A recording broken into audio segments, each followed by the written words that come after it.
My name is Stephanie Boret. I'm the Director of Donor Relations from the Coastal Land Trust, and we're very glad to have all of you here.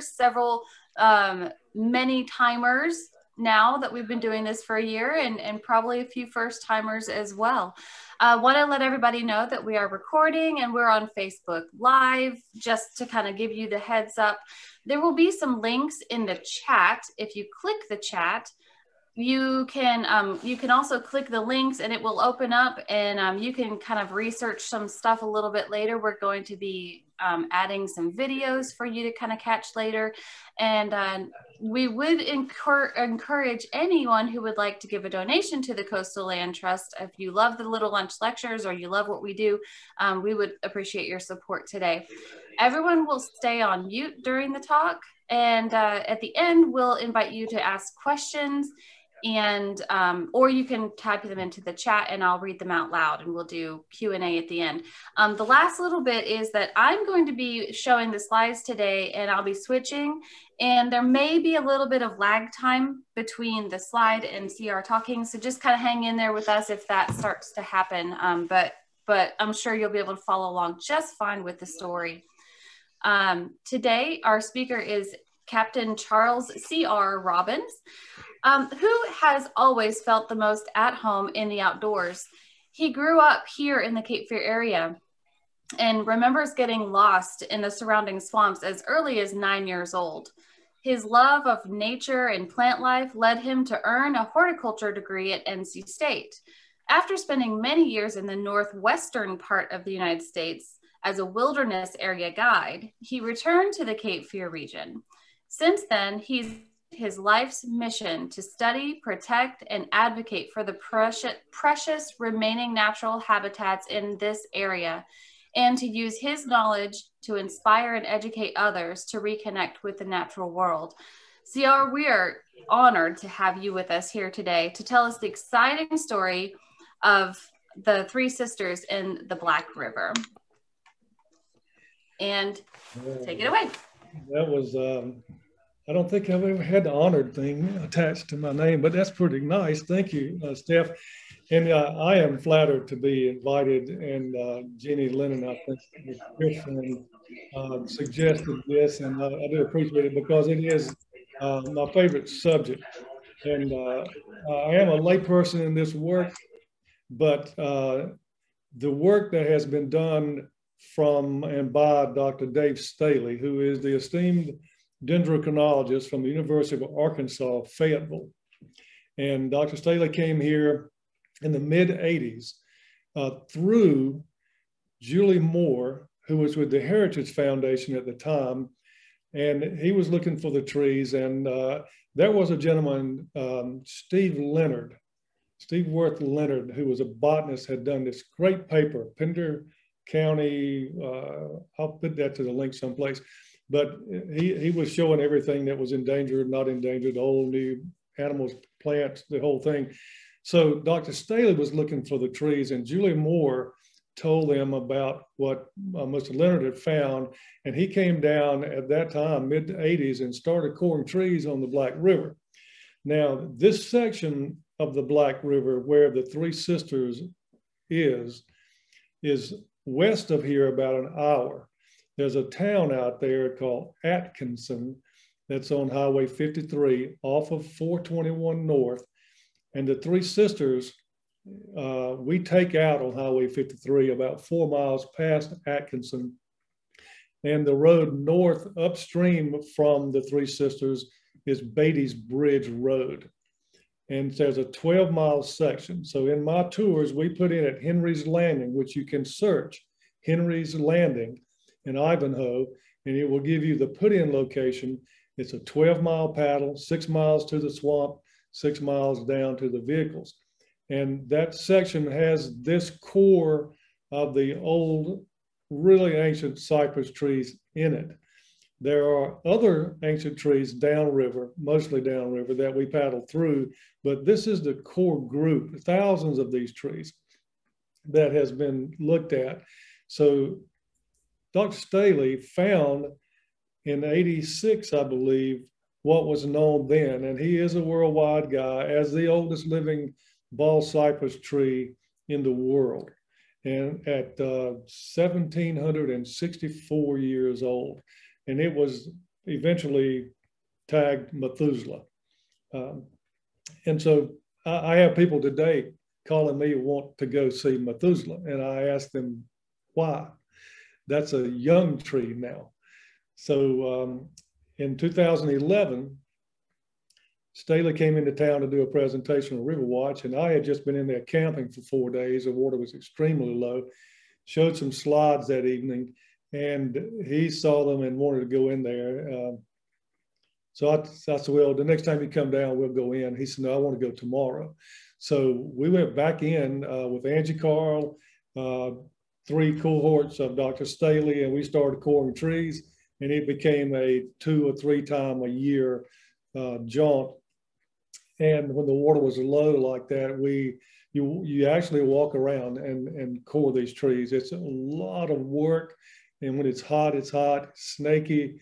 So the people that you work with, you get to be really good friends with. And Dr. Staley is a good friend if you meet this guy. So I guess we probably should go to this short video. The Science Nation, National Science Foundation, did a video of Dr. Staley in his lab in Arkansas, and they dubbed it Lord of the Tree Rings, which, he being a humble guy, really hates it. But I've been to the lab and worked to see the other end of this thing, but it's a nice little quick, a lot of information here. So can we play it? You might call him Lord of the Rings. The tree ring lab is hands-on, and so we encourage everybody to touch these pieces of wood. This is a cross-section of a redwood tree. David Staley is a dendrochronologist at the University of Arkansas. The annual growth rings in trees are a natural archive of environmental history. The time series history of fat rings and skinny rings is telling you about the history of wet years and dry years. So this is a piece of African bloodwood. This was found in western Zimbabwe. Long before high-tech weather instruments, nature has kept precise records of rain, drought, even fires. The climate history encoded in the annual rings of trees is unique. It's like fingerprinting. Staley is helping Mexico prepare for future droughts by looking at how trees responded to severe drought in the past. That will help fine-tune predictions about how future dry spells will impact the ecosystem and could help the country prepare for future water and energy needs. One notion is that this 21st century drought may be being aggravated by human activity, both at the global scale and at the regional scale due to land surface changes. Deciphering tree rings can also help historians solve mysteries, like the fate of the New World's lost colony of Roanoke. Could drought have been a factor? This is a piece of bald cypress from Blackwater River, Virginia. That is the most severe drought of 800 years in this part of the United States. And that's a significant year because of the disappearance of Virginia Dare and the other colonists at the Roanoke colony in North Carolina. This is a Swedish increment borer, and with this tool we can extract a core sample without seriously harming the tree. In the field, Staley and his team target old-growth forests with the least imprint of human activity. Oh man, these are stupendous trees. They're so precious. And that's a ringing endorsement from this Lord of the Rings. For Science Nation, I'm Miles O'Brien. I love to watch that. It's a nice little quick video, and to do this work, after you get a core sample out of the tree, you put it in the straw, which we'll see, and it takes back to the university. They dry it and then take it out, mount it, glue it onto a little concave piece of wood with a concave groove in it, and sand it down, polish it. And then from there, everything is under the microscope. So it's all microscopic. And we'll see a picture in a minute of what that looks like. So you actually measure the distance between tree rings at a cellular level, and then that goes into a database, modeling how to tell the wet, dry years and all that. So one thing I did want to clear up early is that the name Three Sisters, we don't know where it came from. I have talked to every old people out person and the oldest the person they know, and nobody knows where the name came from. There are areas around the country. That's one here in Grifton, North Carolina, called Three Sisters. That's where three rivers come together. But the Black, we don't know. That the locals call that area in there the Narrows, because at dry weather you can't get through there except in a canoe or kayak, which they don't use out there. But there are not three trees. There are not three sister trees. There are thousands of these trees. And in 2011, let's go to a picture there. In 2011, when I first took Staley into this section, we cored a few trees, and then over a period of 4 years, 5 years, we cored through that swamp and didn't find what we thought we were looking for. Now, my part of all of what's going on out there, I feel, is to, conserve and the preservation of this area, but with the help of groups like this, with the Coastal Land Trust and TNC, the purchasing of those properties is moving along. I think now it's probably 24 or 5,000 acres, and 10 times that needs to be saved. But paddling through there, people get to see this firsthand and how special it is. It doesn't take long, and you get to feel all that, and you realize that development would kill this place. You start developing areas like this, the bluff land out there, you have impact from sewer systems. Water quality is a big deal out there. The Cape Fear River Basin that this is contained in holds 75% of the state's hog farms, chicken farms. So the runoff and the contamination is growing. So human activity along the river would only make it worse. Last December, a year ago, this part of the Three Sisters, the actual Three Sisters piece, was finally bought and purchased, and it's deeded at this point. So it's under permanent conservation now, which I tell people that go through there, that's as important as, to me, as a Louisiana purchase or the Alaska purchase from Russia. This is really in one of the last areas that's like this and needs conserving. So the next picture, you'll see that these old trees, this is a fisheye, the old trees in there, you'll see lots of them. The tops are blown off these trees from old storms. And as we are going through this, and of course this is at a drought period, and at low water, a lot of vegetation, you'll see white sand at the bottom of that tree on the right. And that's the bottom of this thing, is white sand. So when it does get low, it's a good walking platform in most of it. Now, one side of this swamp is wet. The other side will get dry. And since I've been going in there in 2006, that changed sides. And due to Florence and Matthew, storms bringing in sand, but it's a dynamic swamp. It's not a stagnant swamp like some people think of, a dreaded place to go in that, you'll die or get eaten by something. This is a beautiful place, and it's very usable. In the summer, when we walk around, when there's a little water, we do have to be very aware of the cottonmouth.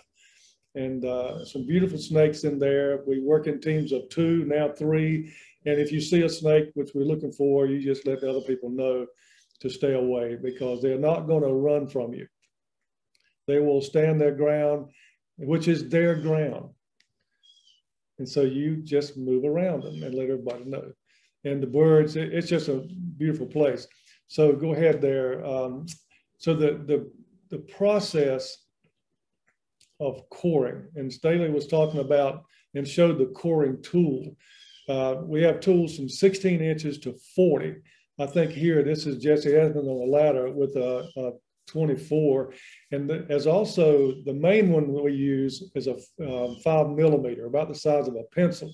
But there is a big coring tool that was shown in the other video that's a little fatter.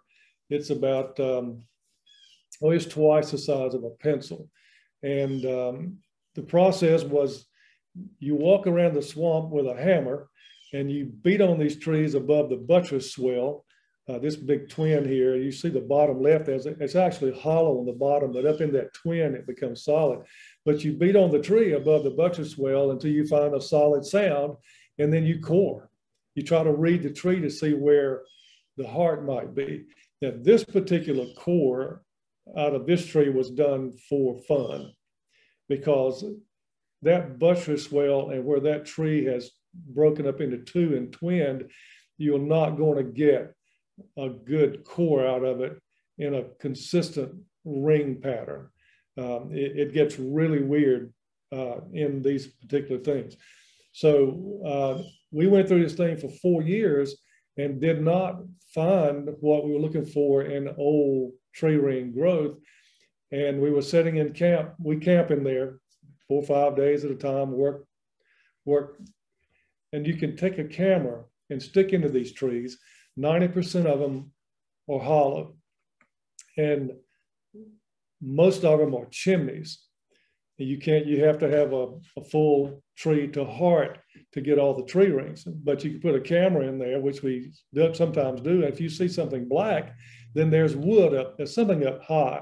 So in that meeting at campfire one night, we had this scientific decision that we would take that hammer and tape it to a 12-foot pole and beat on these trees up high. And we started finding good, hard, solid sound. And I came home and took a 36-foot extension ladder apart. Go ahead and flip, Steph. Took a 36-foot extension ladder apart, and we hauled those things in there and started coring up high. So here we're, Jesse or Danny is on the ladder. Staley has got the straws. Everybody's doing something. And go to the next one. But you see the vegetation, it's green in there, a little bit wet. So this is what the work ended up being like. Working up high, and you're up there working with a tool that's maybe 3 feet long, and you're leaning back, and every turn is a quarter turn trying to pull that thing into the tree. And you're not sure about what is in there. And these trees have voids in them where the fungi has rotted it out. So if you're coring and you hit that fungi hole, it stops pulling it in. And it's really hard to get out. You have to put your back to the tree and reach out and turn this thing and push and try to keep your balance and get it out of that tree, and then move and try to get another core. So you're going to get at least one core out of the tree. And we tied these to the base of the tree, and you may not be able to see it, but I have a full body harness that we use that you have to tie off. But Dr. Staley here is on the ladder. He has a waist belt on, and he has a lanyard tied up to that top right limb at the top there. So if he fell, I told him we'd have to just shoot him down or something. He was going to die. But he's a tough guy. And but this is the process. So we went back through the swamp over the period of the next 3 years and recored everything that we could find. Now you pull that core out, next slide. You pull that core out and it goes into a straw. Sometimes you put 2 straws together, and it's marked up with its location, east side, west side, where the core was. And they have a GPS tool that goes right on the tree trunk, and it takes a dead record GPS location. So all of that is recorded, and then it goes back to the lab. And Dr. Staley can look at a core sample from a tree ring sample from different places, and he can always recognize the Black River core. It has a footprint. And when this work is started, like in here, we went in here, we started coring small trees. We cored 100 trees from 10 inches in diameter on up, and you get a database.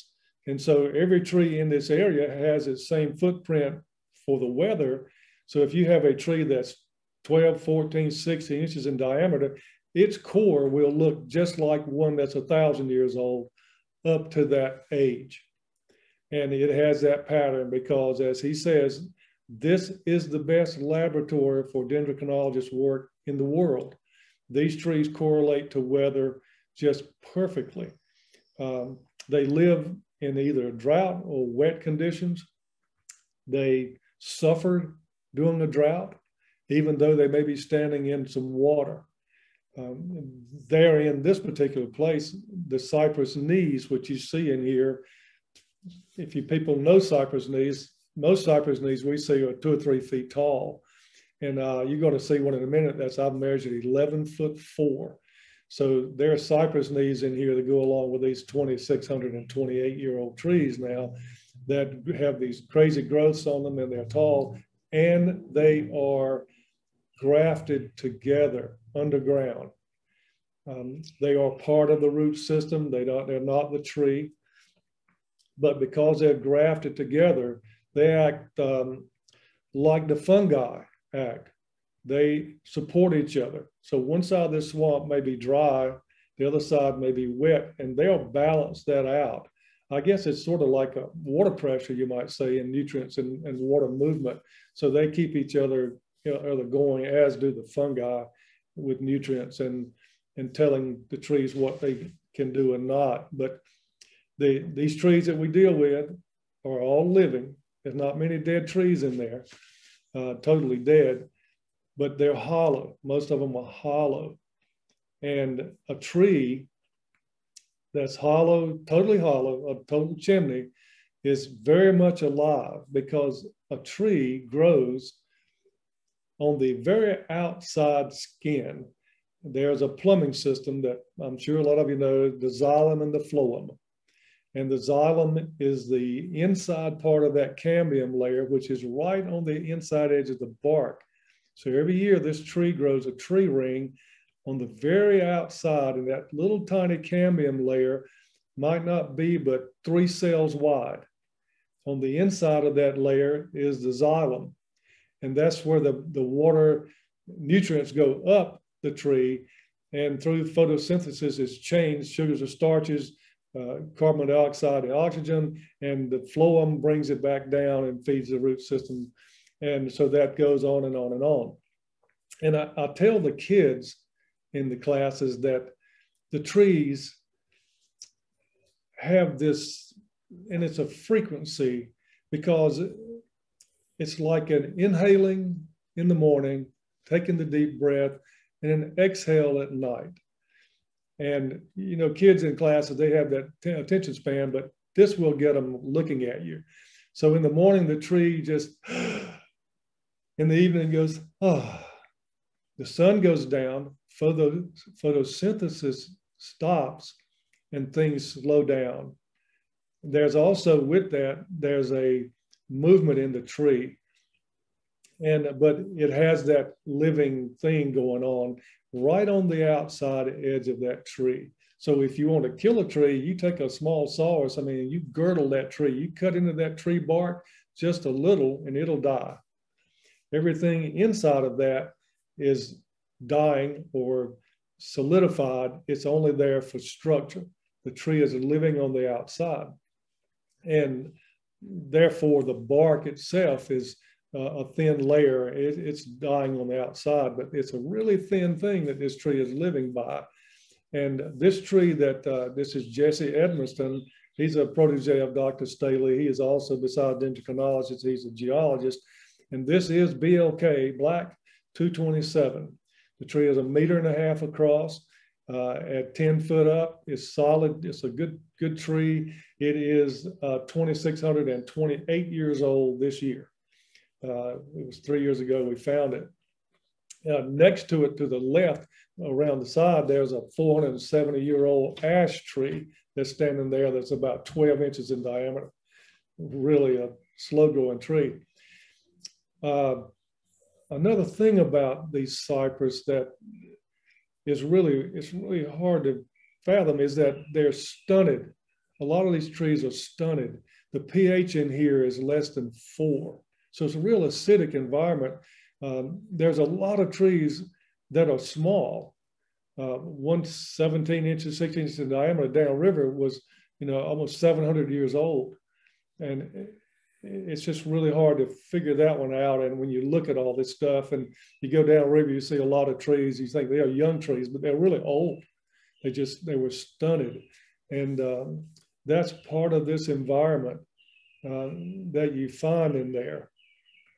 As this particular tree, when it became known, we found 5 or 6 more trees, and maybe 8, that had BC numbers involved with it. This one was, I think, 605 BC. There was one he talks about that was 70. There's several of those trees in that realm. And I think in my first video that I did for my little tour thing, Cape Fear River Adventures, I talked about it, that I felt sure that, this is before I met Staley, that I felt sure that there were trees in here that are well over 3,000 years old. And that was me shooting off the hip. But when you see these things, and this tree here is 2,628 years old, and it's 1.5 meters across, and I've got trees in there I can get 10 people inside of it.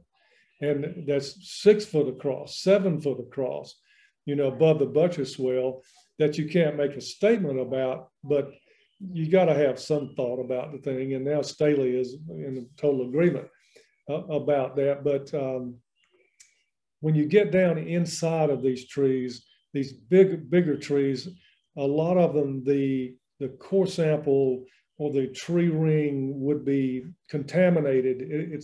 They'll be broken and they'll shift a little bit.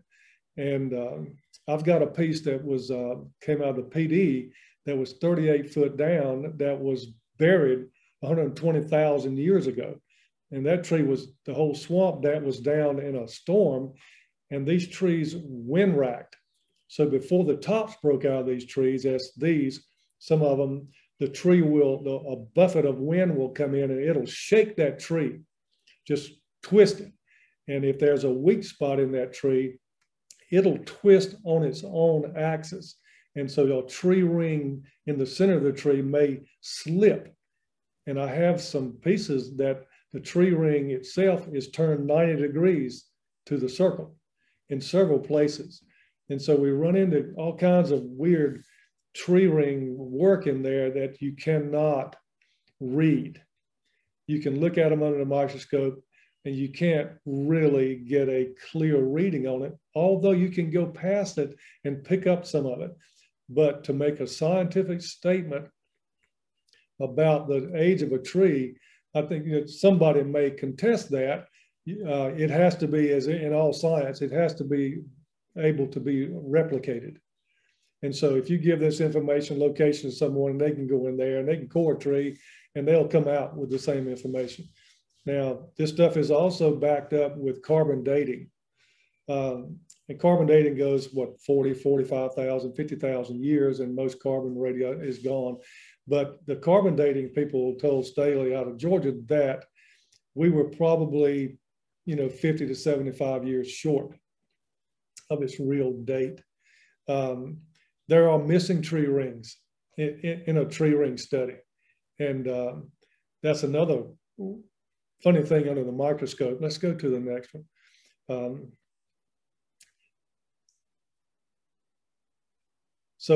This is right when in fact, this may be 227, because you see you have 2 straws there putting it together. And Danny has taken some pictures because Staley recognized this fairly quickly as a really ancient tree, the one they've been looking for. So we're all together, and it's like a kid in a candy store all the time. I mean, you take a tree ring core, and it's a fisherman. Fisherman has to be optimistic, really optimistic. And so every time you core a tree, you want it to be older than the last one and older. And so you get down and you get these things, and at night, a night around the campfire, these guys around the campfire, they don't talk about cars or girls, they talk about trees. And it's an amazing science at night. In myself, I just have a list of questions, and when Doc comes here, I pin him down, and we set out, and he answers all my questions as best he can, and so the work goes on. Next slide. This is one of those cypress knees. You see how they get gnarly. So these old trees, some of the patterns that they develop, that you can tell they're old, whether they're really big or not, they have what they call knobs and stobs. So there's these bumps and things on these trees, and you know those trees are very old trees. And you will find smaller trees in there that will also have those knobs and stobs. And the bark will get shaggy. It'll get real coarse. Where a younger tree that might not be, but at 1, 2, 3, 4, 500 years old, the bark might be real vertical and tight and sort of smooth. So you can see these trees and sort of see the difference in them. But that's a 6-year-old girl standing on my shoulder. That knee was 11'4", and there's I got obsessed with that thing for a couple of years, and looking around for them and walking around in there. But you see the water's thigh deep here. We go in there at most all kinds of levels. I was in there last week. It's probably over my head. During Florence, there was 15 foot of water in there for 3 weeks. It was really weird. Next slide. Going through the swamp at different water levels. So you see the white sand there. You get this tannic water. It's an amber colored tea water. When it gets above that sand, the levels start to go down, and you're paddling along and you run across a sandbar. The colors are just fantastic. I mean, kids get out of the boat, they play and whatever in there, and you get a kid paddling for 2 hours downriver. If you see a sandbar, they're out of the boat. You got to give them some relief, and you got to let them play, which is fine. I'm always a little hesitant about it because of snakes, but the brown snakes are cool. You just don't play with them. But rarely see a cottonmouth in the water like this. Some king snakes, but some brown snakes. But and one tree we're going to see with a hole in it. Let's go to the next one. Oh yeah, this is as you notice, my slides are not in right order, but this slide is tree ring study under microscope. So you see the wet years are the wide rings, the sapwood, a lot of sapwood, a lot of growth, and the narrow rings on the left are really dry years. And we're talking half of a human hair width of growth that year. And the cellular stuff inside. So my job out there was with some monitors and a staging, was to count measure the distance from tree ring to tree ring. And you see the one in the middle, the real ragged looking tree ring there. That's it's sort of unknown to me, but that type of year, it's really hard to know what happened, but there could be a tree ring or 2 or 3 inside of that from left to right. Now, on another slide back in the Lord of the Rings tree rings, there was a sample there that showed the dates of the lost colony. There were some holes punched into the tree ring, into the core. So Doc will go in there to start with, and he'll go from the outside in, and every 50 tree rings, he'll put a little hole. Every 100 years, he'll put 2 holes side by side, and every 500 years, there'll be a triple hole. And so you can sort of see it under a microscope, look back, kind of check yourself. And he says, now, Charlie, you got to measure the missing rings too. And I had to explain to Doc that I was raised on a tobacco farm, and he was going to have to explain that to me a little better. So these trees, on one side of the tree or the other, depending on the weather, the year, the cold, the drought, the tree ring may disappear but it'll come back around. So one side maybe have been damaged. And so I was working on 227, and I got into it for about 800 years, and I'm counting, I'm nervous, I'm sweating, I'm over the microscope, and don't want to be there. And so I said, Doc, come in here and check me. So there's 3 monitors in front of me and my little clicker. And he just looks up, he looks at one monitor that's nothing but a big screen of numbers. Side by side, it looks like computer programming. And he just points to a place on the computer and he yells at me, you know, what happened right there? And I almost cried. I said, I don't know, Doc, what happened? He said, well, there's a missing ring there and you didn't count it. I said, well, I did. And he said, did you move the staging? I said, yes, sir, I did. He said, well, you're not supposed to. So he didn't train me up enough. But so I started all over about 3 times. And then he comes in and he said, oh, I can fix it. I can just click this over here. But the data that they take is all put down on a piece of 1.5 inch wide graphed paper tape. It's tough paper tape. And now we have a piece of paper tape that's about 8 feet long. It's got 2,628 squares in it that has the climate profile on it. So the midline will show the wet and dry years, wet above, dry below. And so all of those trees that we cored early on will have a piece of tape for that tree.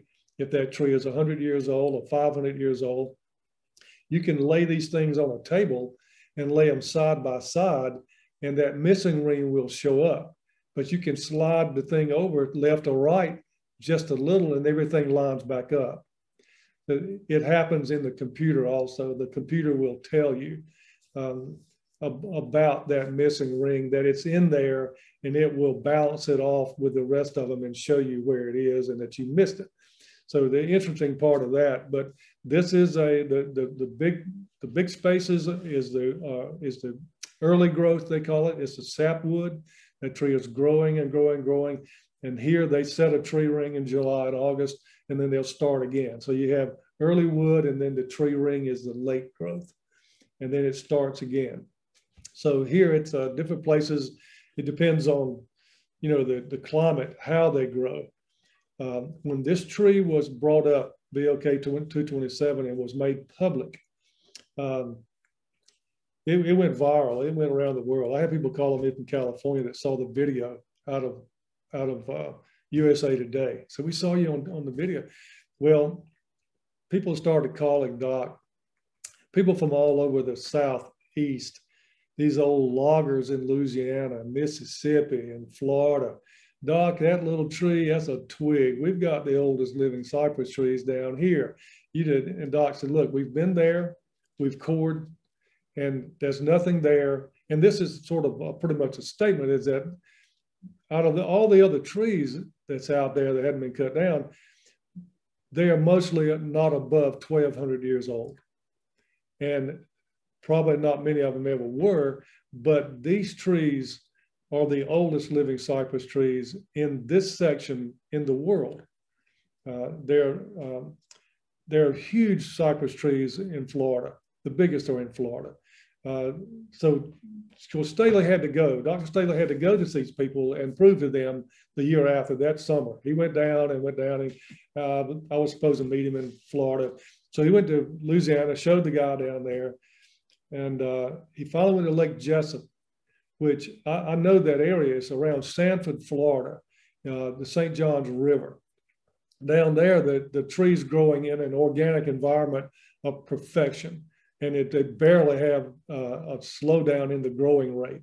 So they grow year round, they get really big, but there again, they are not past that 1,200 year mark. And that's some of the meanest places down there to core.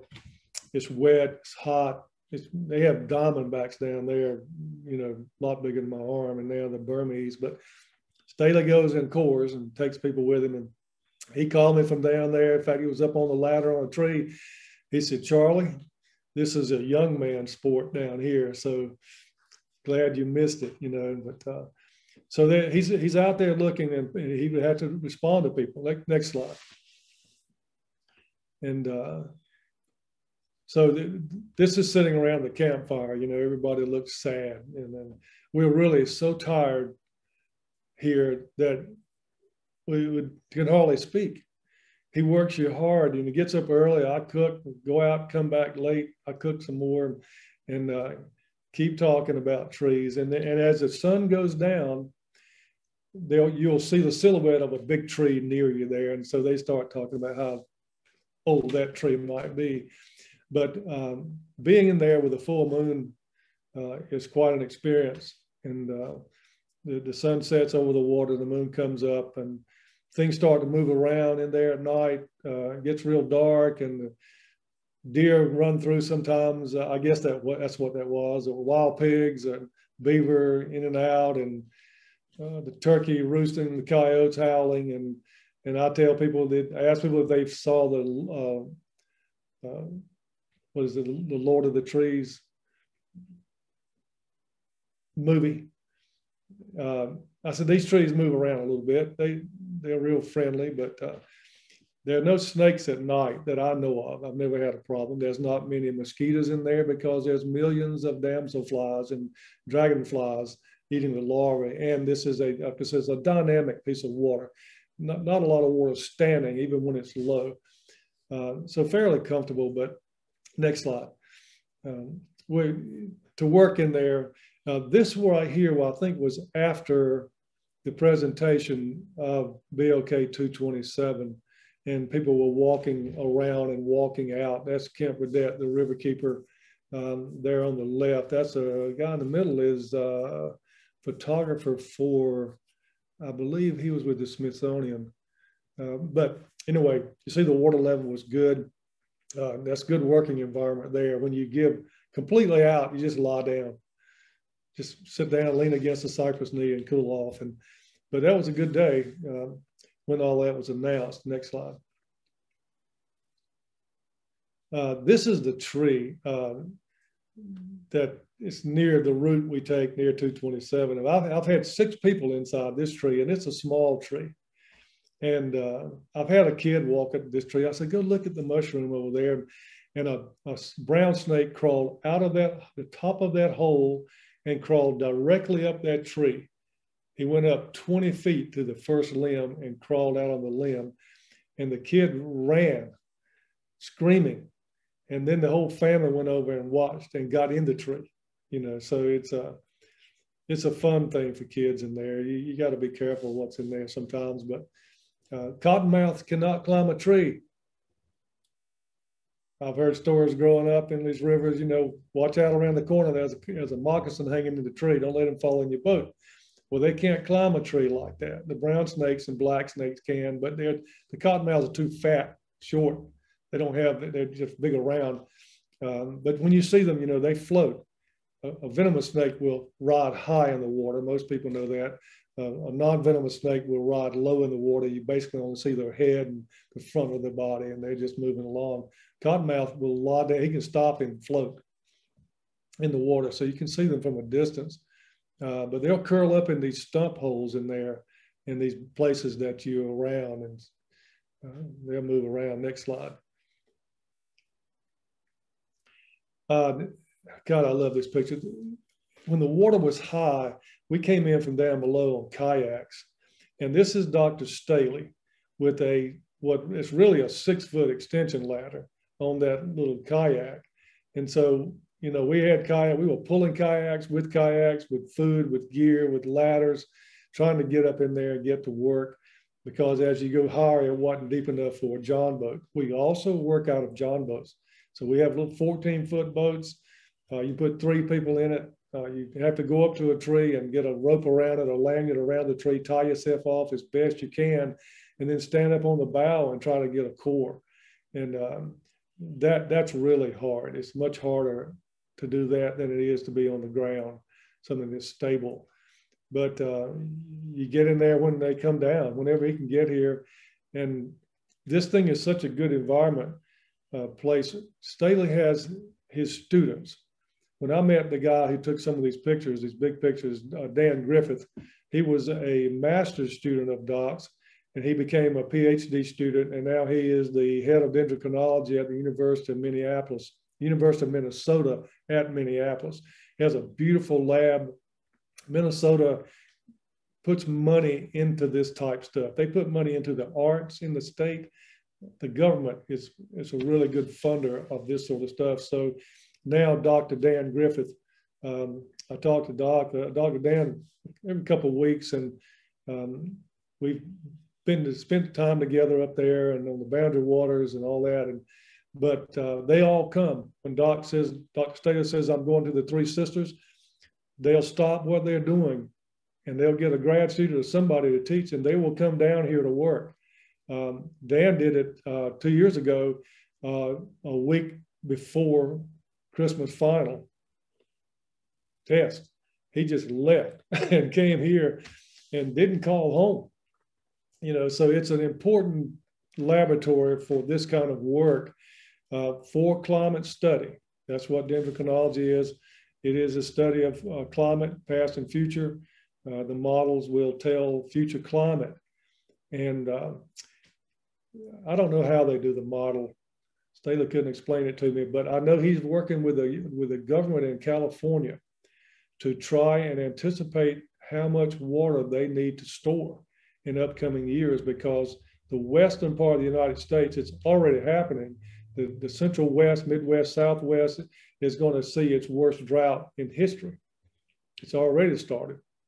But California, they're all working on how bad it might be and how much water do we need to store. So through the coastal oak and the blue oak dendrochronologist work, which Doc has been doing and will do again in May, they're going back out, working on that, trying to help them with water storage problems and what to expect in the future. So it's really important work.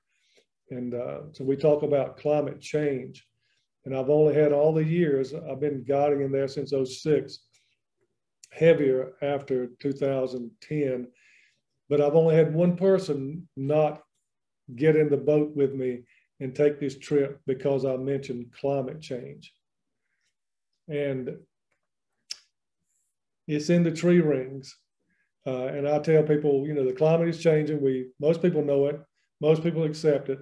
And I don't mention why it's changing. It's a cyclical thing, but it's changing. But in the tree rings, as is in the ice, we can see where mankind's effect started. It's in the tree rings. And if you think about it, the late 1800s into the 1950s, 60s, 70s, the industrial age hit. Coal-fired plants, steel, all kinds of stuff being spewed into the air. It started making a difference. It started showing up in the climate even back then in long range study. So a lot of that's real clear in the ice packs. Of course, our glacial work here. But climate change is happening, and we are also looking at the possibility of sea level rise coming up the Cape Fear River. We now, the Cape Fear back in colonial days was only 8 to 12 feet deep. They grew rice. After the Civil War, they started dredging the river to bring in bigger ships to haul more rice. Well, the saltwater intrusion started then, killed all the rice, negated the need for the ships of that type, of that kind. And so now we're at 44-foot mandated depth on the Cape Fear River and getting deeper, and sea level rise. So they're talking about that saltwater intrusion, which now on the Cape Fear doesn't go further up than Lock and Dam 1, but it goes up the Black River. Lock and Dam 1 is 40 miles upriver. The Black River comes in about 10 miles up. So there's salt water going into the Black. We found blue crabs up there, years past, done some studies and all that. So people were asking about the possibility of this thing reaching the Three Sisters.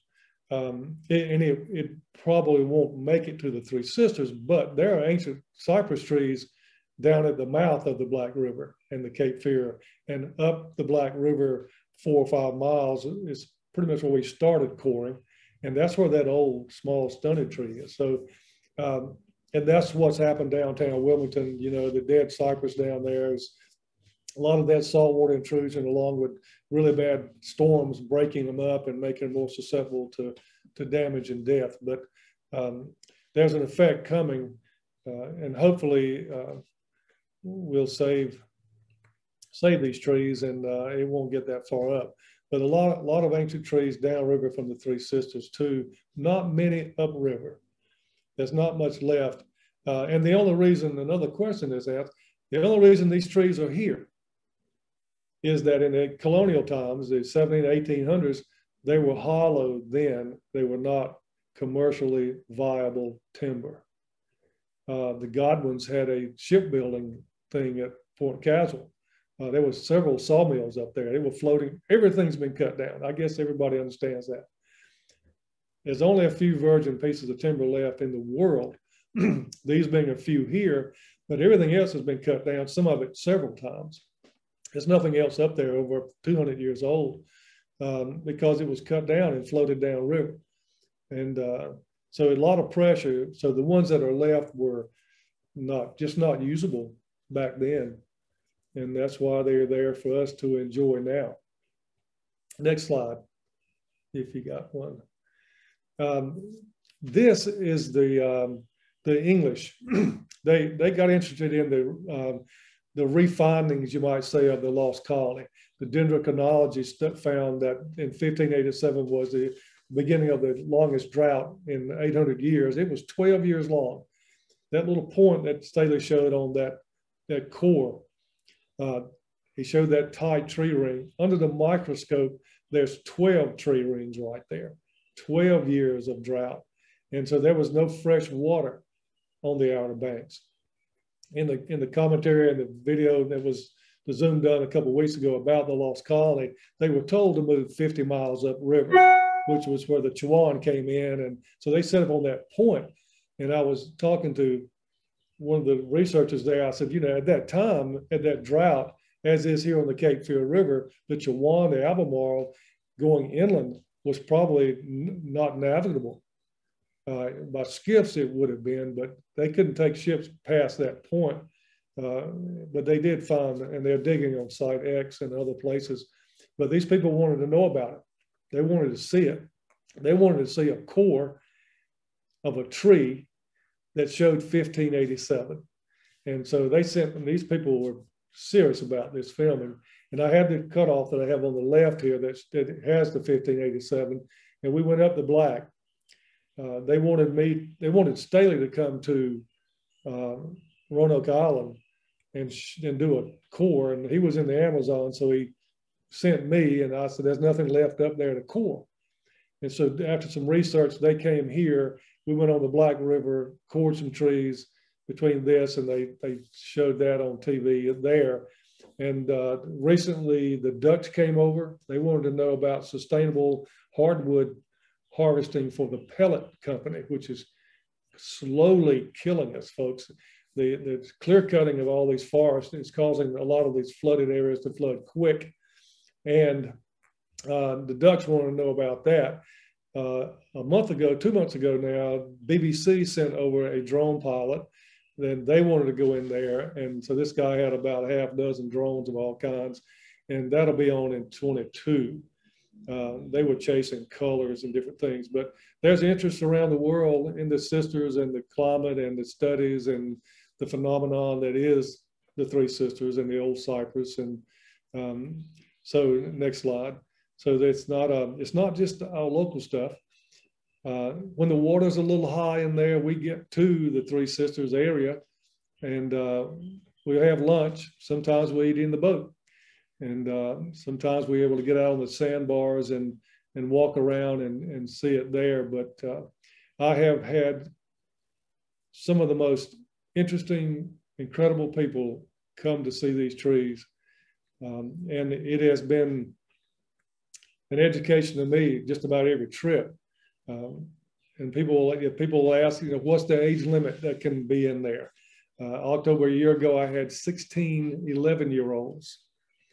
Some in the little, and they camped up there the night before at the put in at this little camp spot. We had a fire pit, and I went up and did the presentation.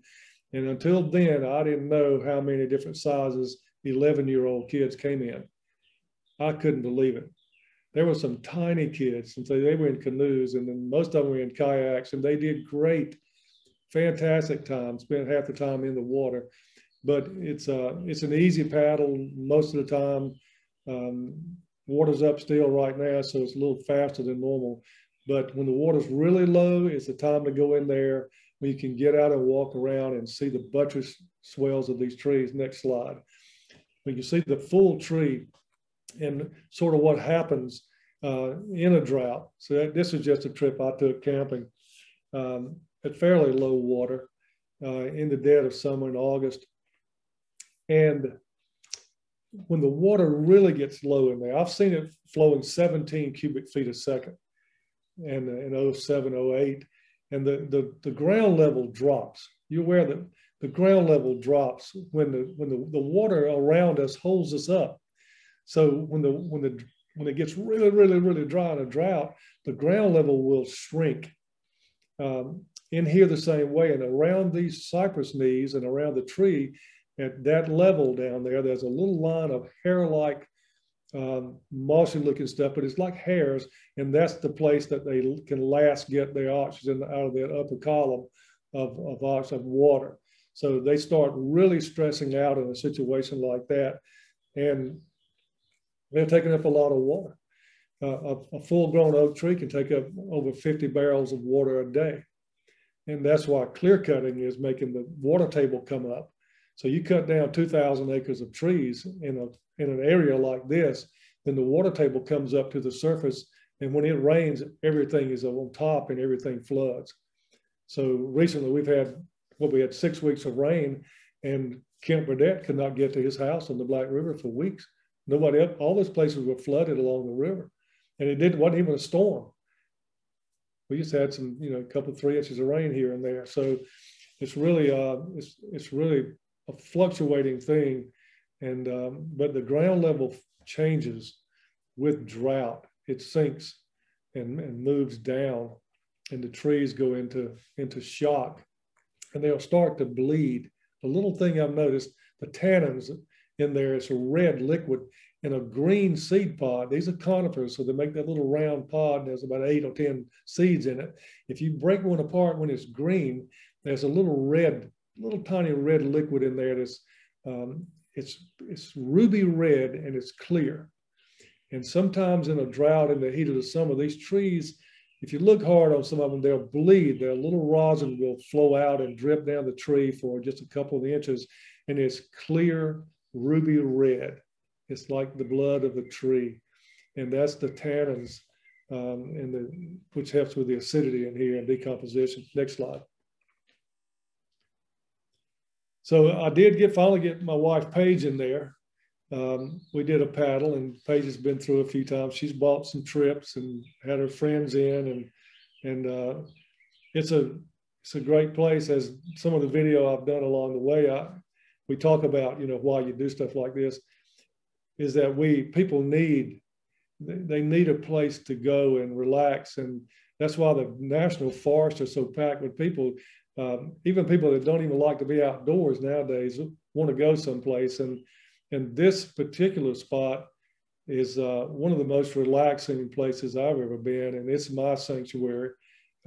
If I don't have a charter in the summer and if the water's low, I'll go in, paddle through, and hang out in there by myself sometimes. And I do walk around, look for other stuff, and do some water sampling, but it's a great place for the family. Next slide. In the research, this is kind of a tangent. Steph asked me earlier what this is about. There is a worldwide group of people called the Water Keepers Alliance, and it is a data group for all the river keepers and the stream keepers in the world. They had their convention here several years ago, and this young guy here, Singalong York, is a river keeper in Cambodia, and their environmentalists were killed. When he got home, his boss was gunned down on the street. I mean, it's serious. They take it in a whole nother way. So Sing Long and his people now, they do incredible work.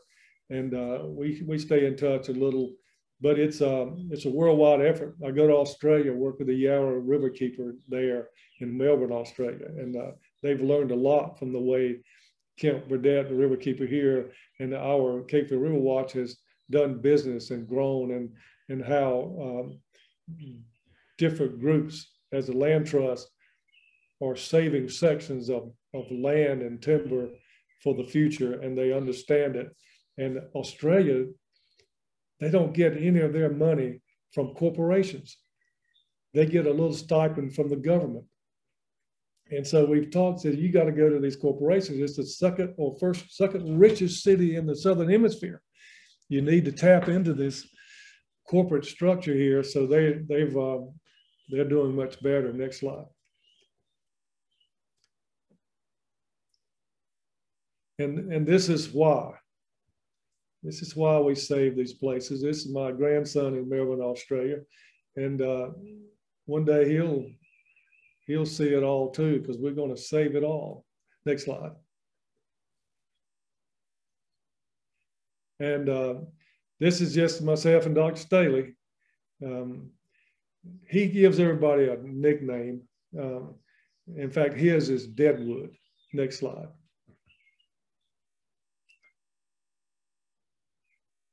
This is some River Watch people on a trip we did through there with some families. And you see the water level low. And now you can look in the background and you see all those Cypress Knees. Most of those are 5 or 6, 7 feet tall. And if you paddle through there, I mean, anybody can go through there, but if you paddle through there, check the water levels, that is sort of why you don't want a boat that's really, really long. I use 10 foot, 9.5, 10 foot, 11, 12 foot boats. A couple of tandems, I've got a 14 feet. I do have some canoes, but sometimes at the water levels, it can be hard to get through some of those Cypress Knees. So you have to sort of know that you need to go to the south side of the swamp to get through. You'll get stuck on the north side and you can't get through these places.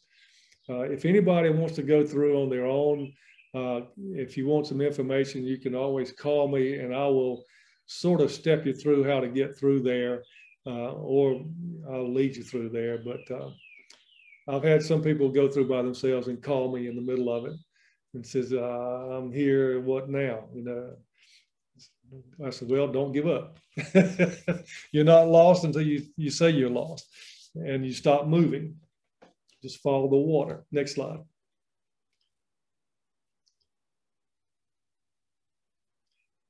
That's it. Looks like that's it. That's it. Well, we hit on a few topics. I could talk about the sisters for weeks, different things we found in Dr. Staley's work. But if anybody has any questions, I'll try to answer them. I think I answered a lot of the questions people asked me over the years. CR, I have a question. It's Skip here. Skip, can you hear me? I just love that presentation. The question for Stephanie or you is, how do we get a copy of this recording? I'd really like to send it around to some of my family members. Yeah, later on this afternoon, I will post it at the Coastal Land website. It's coastallandtrust.org/lectures. Okay. And this and all of the Little Lunch lectures that we have recorded are posted there. So yeah, give me a few minutes this afternoon and I'll get it up there, because we'd love for you to share it far and wide. Okay, terrific. Good to see you, CR. All right, Skip. Along with that, yeah, there will be, and I think Steph is putting it up, there's 3 videos. One will be the Ancient Bald Cypress Consortium, which you'll put up in cypress.uark.edu. All right. And, there's a video, the first showing there is a video that was done, drone work. It also has the scientific data on that site. Plus my website has the video, and the staff will share all that. Hey, Jeannie. Who else has a question? Okay. All Get in your boat and paddle. I can vouch. If anybody would like to go on a trip with CR, it is a blast.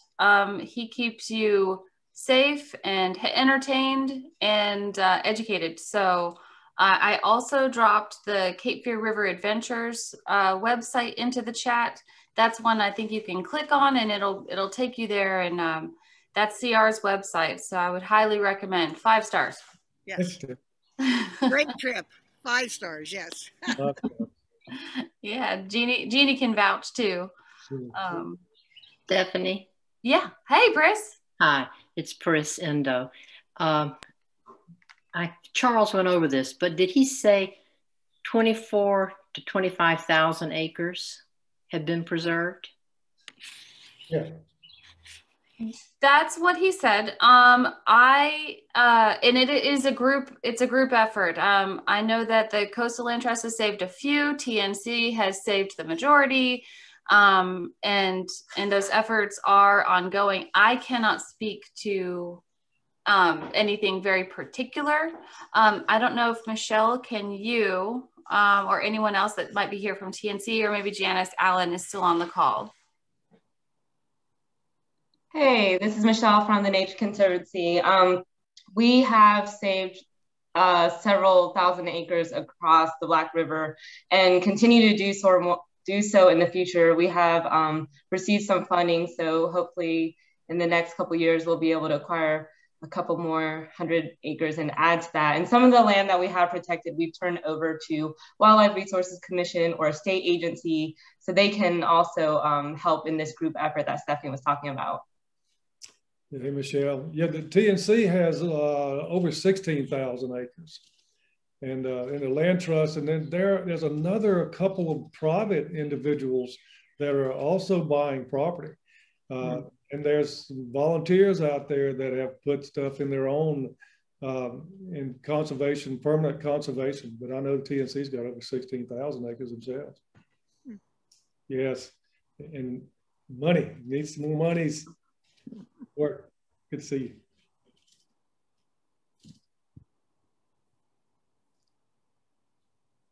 Is that all? Anyone else? Yeah, I think there are a couple questions in the chat. Just one sec. Laura mentioned that she has seen cypress trees at Congaree National Park in South Carolina while paddling, and she would like to know if you know of any tree aging research being done there. On the Congaree, I don't, other than Lonnie Hagwood from Orangeburg, South Carolina, did some work back in the 60s and 70s. But they're not, the old trees, there's big trees down there, but not really old trees. You know, there's another good place in the Four-Hole Swamp, the Audubon Beidler Preserve. It's 1,200 acres of virgin cypress in South Carolina. That has a mile or two of boardwalk through it. And that's down below the Santee, Lake Marion. You go across the bridge there on Santee Cooper, mile marker 100 in South Carolina. Take the next main road to the left and go about 40 miles. But you can search the Audubon Beidler Preserve in South Carolina. But, you know, unlike the Okefenokee where it was cut over, the Congaree, Four-Hole, there's a lot of trees around, old trees, big trees, but not as old as these. But Mr. Hagwood, that work was done a long time ago. In fact, he was a timber cruiser at the time. So he was out in the woods all over South Carolina looking for timber companies. And he told me about those trees, you know, but he wanted to come up here, but he's 90 years old now and he can't make it. Janice, are you still on the call? there is a question about whether the Coastal Land Trust has goals for acquiring more land in that area, and that's just not something I can speak to. I don't have that. I don't have that information, but I think Janice would, if you are able to answer that. Yeah. The answer to that question is no, and that's primarily because we recognize the Nature Conservancy has been, the major player there. So we are working in other places. And that's, because we have such a huge geographic area for a regional land trust, we try to stay focused and not kind of step on each other's toes, if you will. But when we get called, from a landowner that's interested, we usually pass that on to the Nature Conservancy on the Black River. We've done a lot of work on the Northeast Cape Fear River, the South River, Waccamaw River. So yeah, we don't have any plans right now, but if anything comes our way, we certainly pass that on to the Nature Conservancy. I'm gonna grow those acres one way or the other. That's right. Very good. A lot of people saying thank you in the chat to UCR. Oh, there is a question about Dr. Staley's nickname being Deadwood, but somebody wants to know the nickname that you have. I can't tell you.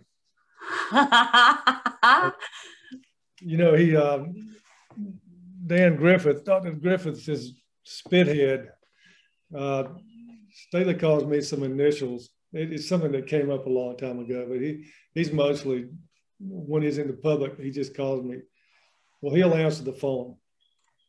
Captain C.R. Robbins. I said, yeah, the esteemed professor, Dave Staley, and he's made some mistakes. He called me a year ago. He had taken some samples from some students that I took out here, and he melted them in the oven.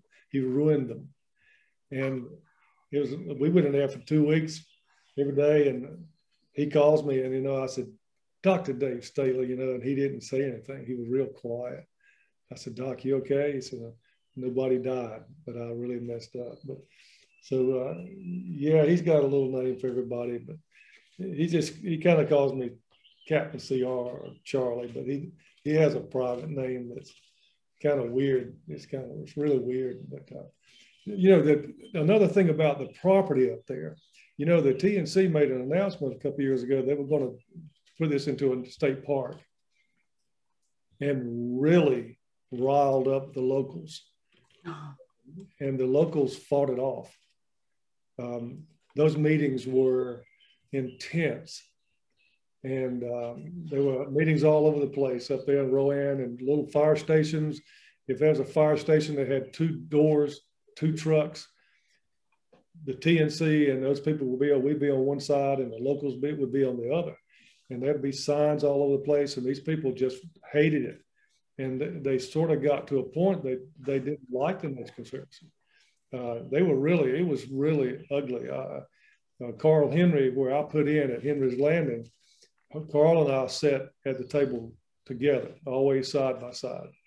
And when we all got to introduce and talk, Carl was always first. I let him say something and then introduce myself. And Carl says, we don't agree on this, but we still talk. And what I said, as long as he'll still talk to me, I figure there's always a chance I can change his mind. But they don't want the people up there. They feel they own it. The Black River, they don't want that different kinds of people coming up there, no matter what. And 99% of the people up there have never seen the Three Sisters. So I started showing pictures and telling them about it. And they love it. They just didn't want the people. So now my argument to that is that the bluff land that's there, the Ben Cone property on one side. So what bluff property is left in my donor trips with TNC, I would explain that these places are highly susceptible to development. There are people in Wilmington now that have so much money, developable money. I mean, it's almost pocket change for some of these people. A billionaire has to keep moving and developing.